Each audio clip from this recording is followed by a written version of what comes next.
Welcome to Season 2 of the Back to Basics ITC and CTA podcast. I'm your host, Nyadzani, and before we begin, please like, share, comment, click on the bell button below to subscribe to our YouTube channel. Of course, Season 2 is bigger and better, and I'm super excited to be introducing you to our panelists that are moving and shaking the industry by storm, aka killing it in the game, our all-round MVPs, and our GOATs at this point in time. First up, we have Kgopolang, who is currently completing her audit articles at PwC and passed her ITC last year. Then we have the thorn amongst roses, Aaron, who is a qualified chartered accountant, serving as a professional by day and academic by night. Aaron is passionate about learning development and mentorship within the psycho profession, and he is a senior manager in corporate finance at EY. Last but not least, we have Dikeledi, who is a qualified chartered accountant with an MBA and SAICA under top 35, under 35, 2019 finalist. She is an impact-driven professional, passionate about women empowerment, mentorship, and leadership in the profession. She has founded programs such as Clean Up Lesotho and the Inspire Mentorship Program. Currently, she's the head of digital programs and digital e-commerce for private and personal banking at Standard Bank. Wow, we brought the big dogs today. If you're not excited, then I don't know. And if there was ever a time to comment, network on our social media platforms, it is today. How are you guys feeling? Awesome. Good. Feeling good. Good. A little bit nervous. Yeah. Hoping my eyes. You look great. I can see you got your beauty sleep, hey? Yeah, you didn't need makeup though. Yeah. So, guys, we have a little tradition where we play a little get to know you game, before we get started, just to break the ice, make you feel good and chill, and be relatable to the crew. So this game is a would you rather game. So I'm going to ask each one of you guys 3 questions, and you answer the first one basically that comes to mind. So the first one is, Aaron, I'll ask you. Would you rather have more time or more money? More time. Okay. Would you never get tired or never get sick? Never get sick. Okay, that's a good one. Would you always know the truth or be able to lie convincingly? I think I've got one of them already. So maybe be able to know the truth. Okay. That's such an accounting answer to that. Then I'm asking Dikeledi, would you rather have the power to clean anything or repair anything? Can I say neither? I'm kidding. The power to repair anything. Okay, awesome. Would you want to rather know how to fly like a bird or swim like a fish? Fly like a bird. Would you rather lose all your memories or be able to make new ones? Sure. Be able to make new ones. That's a great one. Then last but not least, Kgopolang. Yes. Would you rather talk to animals or know how to speak all languages? That's a difficult one because I want both, but I'll just stick with speaking to animals. Oh, that's a good one. Interesting. I would say all languages. But anyways, then I've got the next one. Is would you want to never eat anything again but always feel full, or would you rather want to sleep again but never feel tired? Sleep again and never feel tired. Okay, would you want to never be able to cry or cry about everything? Never be able to cry. Okay, awesome. Yeah. So guys, this segment is about our ITC and CTA students. And before we get started, for those of you that don't know what ITC is or CTA is, I'm going to ask Aaron to just give us a brief overview about what it is. Thanks for that. So CTA, or PGDA, as it's known at some universities, is essentially postgraduate diploma in accounting. So after you do your BCom, you usually then do either PGDA or CTA, depending on the university. And then ITC, initial test of competence, is the first of your 2 board exams required to become a chartered accountant. Awesome. Thank you. So it leads us to our first theme of today, which is exam technique, which is super, super, super important when you're writing your first board exam, because it is a technical exam testing your technical abilities. And this is the most competent, they say, you'll ever be in your CA profession.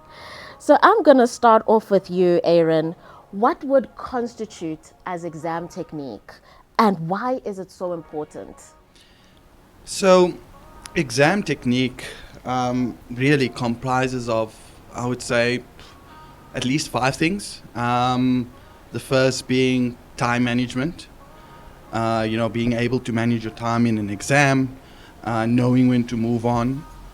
The next would then obviously be, it's simple, but people take this for granted, is having a neat handwriting and, proper structure with regards to how you lay out your question.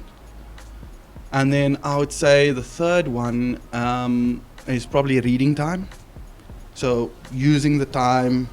So how the exam is set up is you'll get the scenario and you have about 20 minutes to read through the scenario before you get your required. That 20 minutes is very crucial. So how you handle that, dictates how you're going to perform. And then the other thing I would say, I would combine them actually, so it's actually 4. I call it BMT, big match temperament, like sports. It's the ability to regulate your emotions during your exam. You're going to have curveballs thrown at you. You need to be able to keep as calm as a cucumber, basically. So to answer the second part of your question, why is it important? Well, if you're not managing your time, chances are you're going to run out of time and you're not going to answer every question. If you do not lay out your answers neatly, nicely, good handwriting, do workings, chances are you're not going to have the marker on your side. I've marked ITC exams for psych, I've marked at university. You sometimes mark late at night. The last thing you want to do is somebody writing in cursive. Yes, there are adults in 2024 who still write in cursive. I do not like you, person who writes in cursive. They don't skip spaces, all of these things. It makes it tough to want to give you marks if I'm marking you at 9 p.m.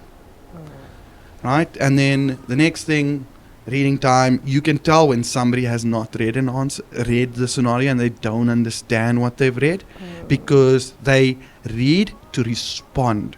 Now, the big thing I say is you need to read to understand.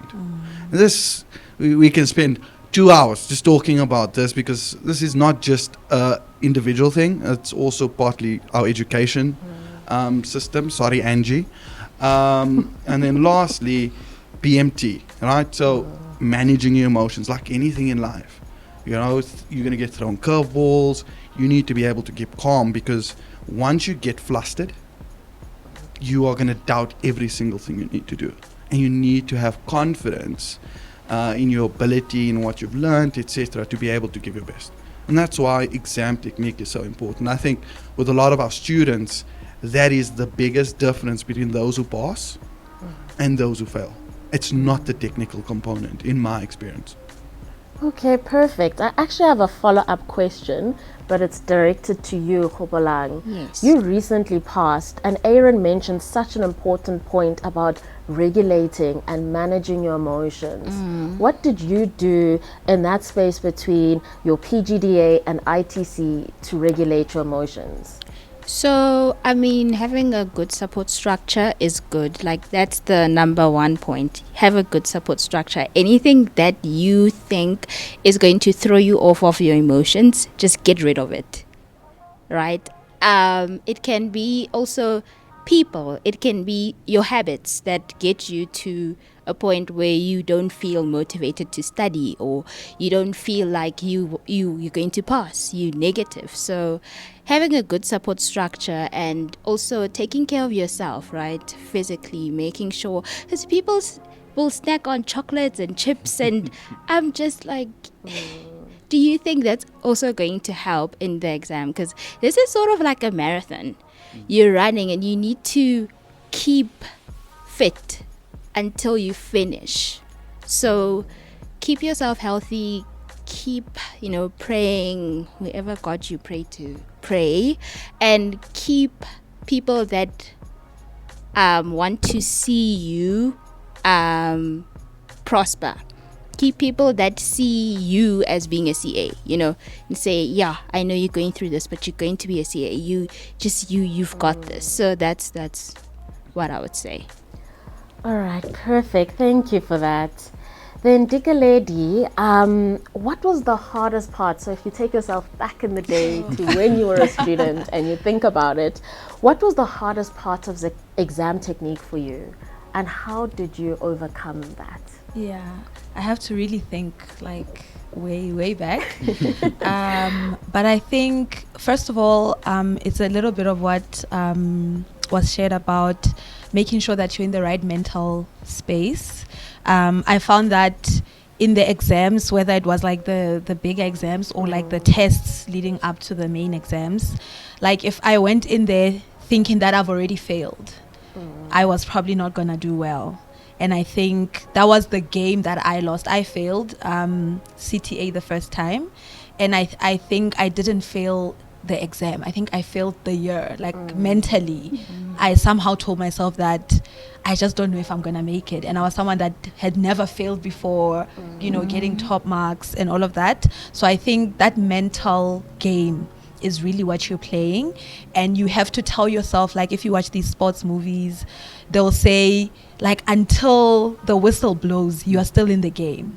So you have to tell yourself that as long as I'm sitting there and I'm writing, I'm going to give it my best. You can't get there, read the scenario. Aaron was talking about reading to understand. You can't get there and start, as you're reading the scenario, start saying, okay, no, I failed. Because you don't know what the questions are. So the mental game, saying, okay, firstly, let me read. Okay, let's see what the questions are. Oh, okay, let's take the first one. Let's take, the second one. Or however, I know there's a technique around how you approach questions. But that mental game, I think if the second time I wrote, and when I wrote my board exams, I went in there saying I'm going to pass. I actually attended board course before I knew my results, before I knew whether I had passed CTA or not. And people were surprised, like, why would you come to board course if you don't know whether you've passed or not? And it's because I had that winner's mindset now. I was like, because it doesn't matter. I still have to write the board one day and I'm going to pass, So, yeah. Wow. Yeah. Can I Sure. also add another one? Sure, you So may. when I was writing, right, in each and every page, I would just write words of affirmation, like you've got this, in each and every page. When you're reading and you feel overwhelmed or you want to preempt the question, you just sit and you calm down and you're like, okay, let me write it. You've got this. So every time you feel overwhelmed with answering the question, you just see that little, you've got this message. And I think that, it makes a big difference. Thank you. Sheesh, guys. Today's segment is fire, hey? And it's just the first episode. Aaron, as a Back to Basics mentor, how can Back to Basics help a CTA or ITC student right now with exam technique, and also in terms of just, all these tips in terms of mental capacity and, motivation? What services do we offer? What is the approach from a Back to Basics perspective? So for Back to Basics, I think it's really in our name. We really focus on the basics, right? We take you back to your basics. So, for example, we've really recently finished our June ITC cohort, the mentoring sessions. So what we do is we partner you with, qualified CA, someone who's been through it. Most of our staff are either former academic trainees or they've had some experience being an academic or helping learning and development at their firms, etc. So a lot of us have similar backgrounds in the sense, and we also have a similar belief that you've passed CTA. So clearly you know the technical. You can't it doesn't matter which university you go to to pass CTA means you know the technical. ITC really is just, it's for us is like a tick and bash exercise. You've proven that you can do this. What we found is a lot of the students who come to us, it's what we were saying now. It's the mental aspects. It's more getting their mind ready. Yes, there will be some technical things that they struggle with, which we obviously cover. But what you get from us is you'll get a dedicated mentor, someone you can access, WhatsApp, call, whatever. We can't make them available to you 24/7. People have jobs, they've got other commitments, but you've got a set amount of time throughout, I think it's like 4 months, 3-4 months that you've got with us. We've got set lectures on certain topics that we know are big questions that are going to come up or that students struggle with. We also set an exam for you. You get detailed feedback. We mark that exam. And then we've got additional sessions, like the mental stuff, the exam technique. That's something I'm very big on. We've got, like I said, the technical things, the mental, and we help you to get back to the basics, because ultimately that's really where people struggle, is they've overcomplicated things, right? A lot of our students are probably their 4th, 5th attempt, so they've been through all the other board courses and now they're overcomplicating things, doubting themselves. And with us, it's really just to help you find that confidence in yourself in order to get over that hurdle. So, Dikeledi, I have a follow-up question to you. I mean, of course, you are killing it in the game, have a lot of things going on. How do you manage stress in terms of dealing with everything, being a mom, being, a young professional, doing your thing? How do you manage stress? What tips could you give to students who are now preparing for their ITC and PGDA final exams? Yeah.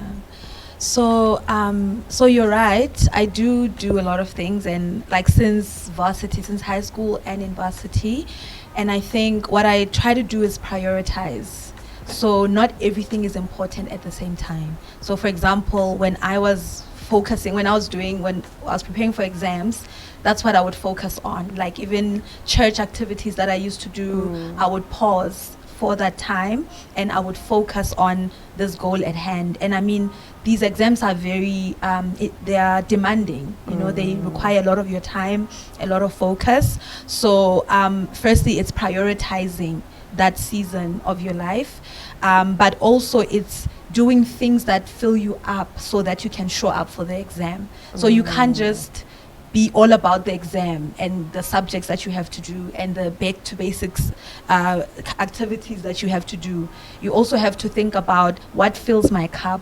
What are things that I do that make me feel confident about myself, that remind me that I am actually a capable person? Because you can get lost in all the failure. You can get lost in feeling like maybe I'm just not a capable person at all.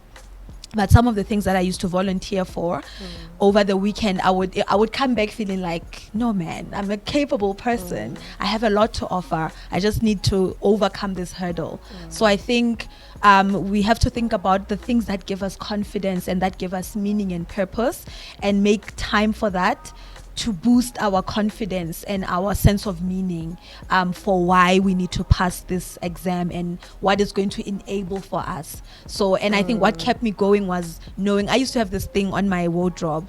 I was like, 2014 CASA, now what? So for me, there was a bigger goal than actually being a CA, but I knew that being a CA is going to unlock those doors for me.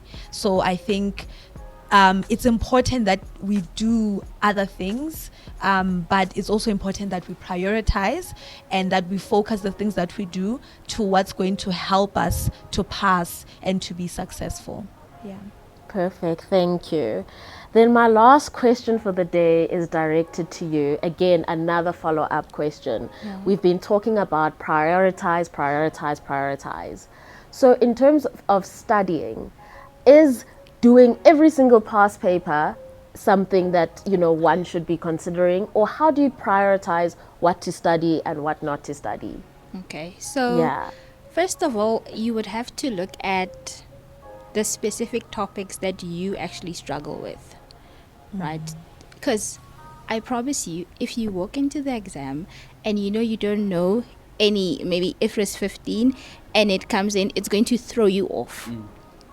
So make sure that you address each and every topic that you know you're not good at. You know you can get a 50%, but at least it's going to boost your confidence.